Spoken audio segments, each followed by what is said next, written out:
Worcestershire produced one of their better batting displays before Sussex finished the second day of their LV County Championship strongly to just about have the upper hand at the halfway stage. Sussex were still batting in their first innings at the start of the day, and Steve McGoffin ensured that another batting bonus point was secured as the 300 was reached after they'd started on 283 for 8. Indeed, McGoffin and James Anyon carried that total to 315 before Anyon top-edged a pull off Gareth Andrew to be caught at fine leg by Richard Jones for 17. Monty Panesar didn't hang around for long. In the next over, he had his off-stump ripped out by Jones. As Sussex were all out for 315, McGoffin stranded on a runner ball 41. Given Worcestershire's problems with the bat in their first innings so far this summer, Sussex had a right to claim that they were now on top. But the home side's openers, Daryl Mitchell and Mike Klinger, were soon putting bat to ball as they looked to lay a solid platform for the rest of their team. They patiently saw out the first 17 overs in putting on 31. But both fell for the addition of only 14 runs either side of lunch. Mitchell on 17 was surprised to be given out LBW to a ball from Anyon, which he thought would have missed leg stump. And then Mike Klinger edged his fellow countryman McGoffin to Michael Yardy after contributing 15. That left Worcestershire on 45 for 2 and some way behind, but Vikram Solanki was in good touch as he got his head down with Moeen Ali to double the score in the next 16 overs and make the game an even one once more. Sussex kept plugging away though, and Panesar completely foxed Solanki, who was bowled some way down the pitch for 34 at 92 for 3.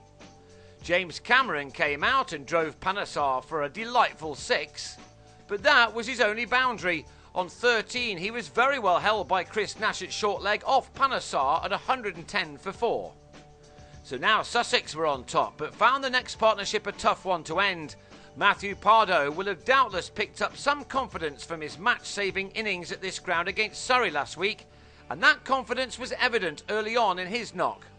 But it was Moeen who was again the star of the show with the bat for Worcestershire. On his day, the 24-year-old looks a class act. He has the right temperament and has all the shots in the book.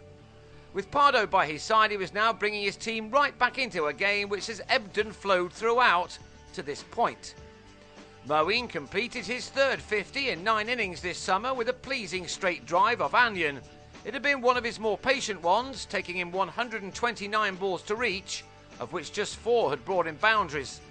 With the old ball in their hands, Sussex was struggling to find a way through, and Moeen and Pardo brought up the 200 with only 4 wickets down.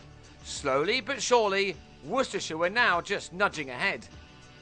Moeen was getting better as his innings progressed. He wanted to get runs on the board before the second new ball, and he swept Nash for a maximum.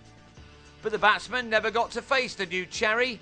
2.5 overs before it was due, he went across his stumps and was legged before to Navid Arif for 85.